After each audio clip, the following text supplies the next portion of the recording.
Oi pessoal, estamos aqui de volta, eu sou o Thiago André Monteiro, vulgo Tan, sigam-me no Twitter, @vulgotan, e eu estou aqui com a Carol. Oi pessoal, eu sou a Carol e me segue lá no Twitter como @somentecarol. Por que somente Carol? Carol? Eu vou contar essa história pra vocês. Meu nome é Carol, não é Carolina, não é Ana Carolina, não é Caroline. E quando eu me apresento eu falo, meu nome é só Carol. Tá bom? Porque é só Carol.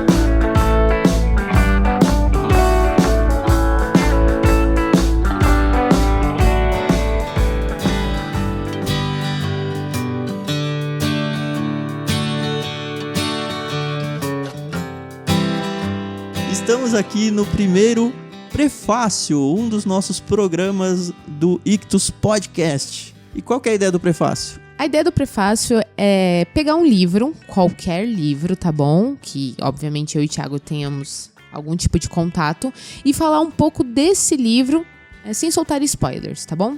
Isso pode acontecer de um livro chegar nas nossas mãos, a gente ficar com vontade de ler esse livro, não necessariamente já ter lido, e falar, vou gravar um prefácio sobre esse livro. Parece que vai ser legal e eu queria compartilhar com vocês, então, que esse livro aqui eu vou ler e vai ser muito legal. Essa é a ideia do prefácio. Então você pode ficar tranquilo para você ouvir sem ter lido o livro, que a gente não vai estragar nada da experiência. Mas antes da gente entrar na nossa conversa sobre o livro que a gente vai indicar, Carol, a gente tem que dar início à nossa brincadeira do dicionário. Ai. Como é que vai funcionar esse negócio aí? Olha, gente, a gente sempre fala, né, que ler expande, né, o nosso vocabulário, expande aí nosso raciocínio. Então, por que não expandir aqui agora, né? Isso vai ser uma característica dos nossos podcasts aqui. Isso. Mesmo quando nós tivermos convidados, a gente vai fazer isso com eles e eles com a gente. Exatamente. Então, como nós estamos em dois aqui, eu vou fazer com a Carol e a Carol vai fazer comigo. Mas, via de regra, a gente vai escolher alguém que está participando do podcast para esse desafio do dicionário. E vamos ver o que vai dar. Cada um de nós tem leituras paralelas e o Thiago falou, enquanto você lê aí qualquer livro que você queira, escolhe uma palavra que não tenha um significado assim tão óbvio. E a gente vai ter que aplicar essa palavra, pode ser um verbo, um adjetivo, substantivo, durante a nossa conversa, tudo bem? Com contexto. Ah, sim, exatamente. Não vale piadinha do tipo trocadilho ou coisa do tipo. Exatamente. E aí, fiz lição de casa e escolhi minha palavra.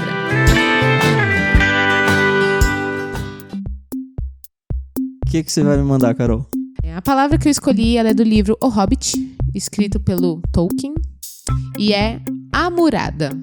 Amurada. Então eu tenho que usar dentro do nosso discurso aqui a palavra amurada no contexto. Exatamente. Tá bom. Você foi meio sacana comigo, mas eu vou ser bem bonzinho com você, cara. Ah, tá bom. Eu tava lendo um cântico de Natal do Charles Dickens, isso ali no final do ano passado. Aliás, um livraço que com certeza vai aparecer aqui em algum momento. E eu tive que ir atrás de um dicionário, eu vou dizer. E acho que vocês vão ter que fazer a mesma coisa. E Carol, se vira, porque você tem que usar, é um verbo, então você pode conjugar como você quiser, tá? Não precisa usar no infinitivo. Tá certo? Mas a palavra é obnubilar. Obnubilar. Bem bonzinho você, né? Tudo bem? Não, tudo ótimo. Então, vamos falar sobre o livro do grande autor Jack.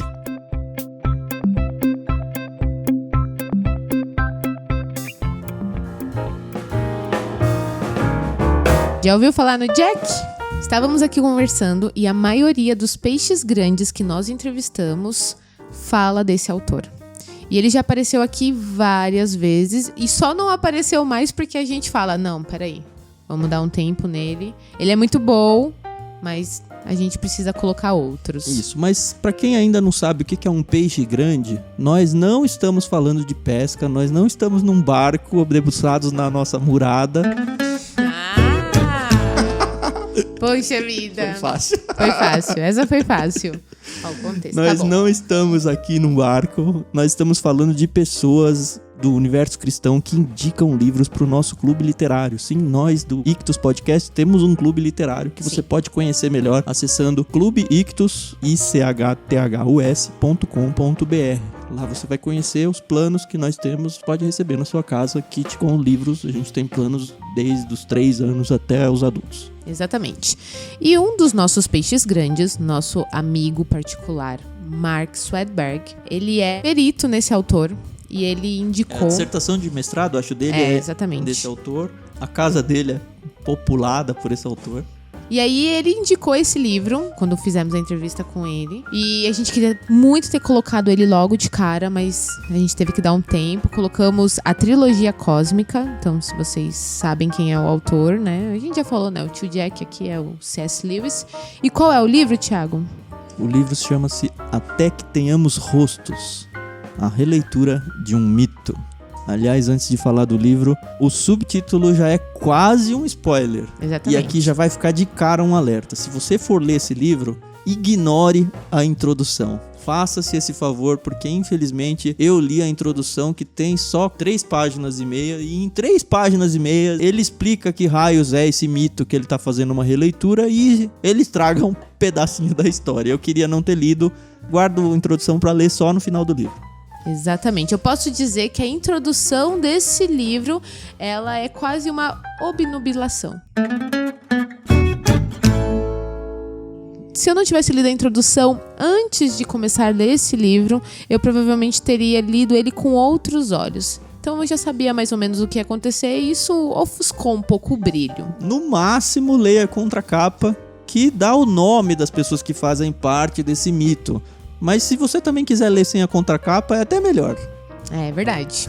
Se você não conhece mitologia, tudo bem. Se você conhece um pouco, ignora. Na dúvida, passa. Você não precisa dela. Exatamente. Mas vamos lá, Thiago. Vamos falar um pouquinho do que é Até que Tenhamos Rostos. Ele vai falar num contexto de reino. É um romance. É o último romance da vida do C.S. Lewis, se eu não me engano. Isso. Ele é considerado por muitos como o romance mais maduro dele. Então, se você já conhece um pouco do C.S. Lewis, você sabe que ele tem alguns livros de ensaio, teológicos. Não tem nada a ver esse livro. É uma história, é um romance muito gostoso de ler. Se lê rápido, você se envolve com os personagens.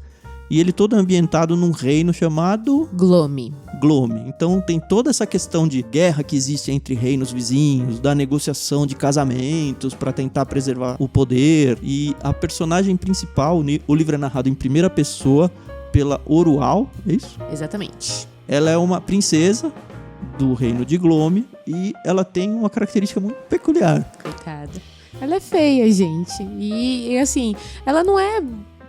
eu sou um pouco bonita. Não, ela é desprovida de beleza, entendeu? Isso, assim, quando eu tava lendo, eu realmente pensei na Fiona, assim, antes do... Eu acho que a Fiona ainda era bonita, hein? A Fiona Orc, né? Tá. Ogro lá. Mas assim, de um certo sentido, você acha engraçado. Algumas frases são muito engraçadas quando relatam a feiura dela. Mas você vai ficando com pena dela. Porque ela parece ter um coração muito bom. Não vou dizer muito sobre a história. Uhum. E, assim, o livro conta sobre ela. Então é um contexto de um reino bárbaro, onde existe o culto a deuses. Então eles têm aquela questão de nós temos que ter os sacrifícios para os deuses para que tudo aconteça bem. Se você é cristão, você vai falar, mas isso aí não é, isso é do diabo, né? Não tem nada a ver. Exatamente. É uma cultural, história, gente. foi uma coisa que aconteceu na história mesmo. Não, o livro não relata, mas é uma época que de fato as pessoas pensavam assim. Uhum. E ele vai desenvolvendo então alguns personagens de um jeito muito lindo. Tem um personagem que aparece logo no começo, é o Raposa.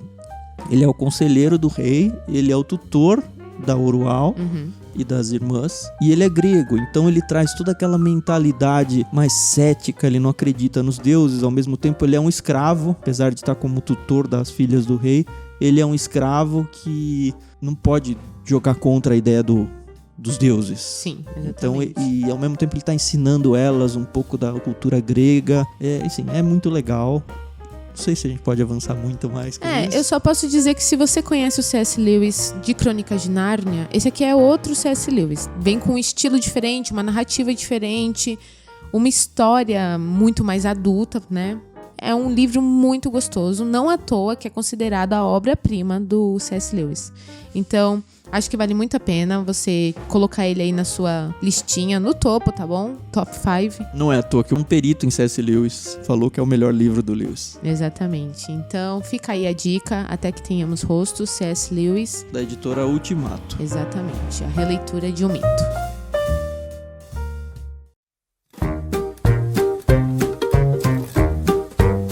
E se você quer interagir com a gente, falar a sua indicação de livro, dizer, eu já li Até que Tenhamos Rostos, e comentar alguma coisa, qualquer coisa, é muito fácil. Basta que você acesse a sua rede social preferida, escreva o seu comentário marcando a hashtag IctusPodcast. Lembrando, Ictus é ICHTHUS. E é isso. Mais adiante a gente vai então, com alguma frequência não certa, publicar novos prefácios. Sempre que tiver algum livro interessante a gente vai falar sobre ele. E até semana que vem. É isso aí, pessoal. Muito obrigada. A gente se vê no próximo programa. Até mais.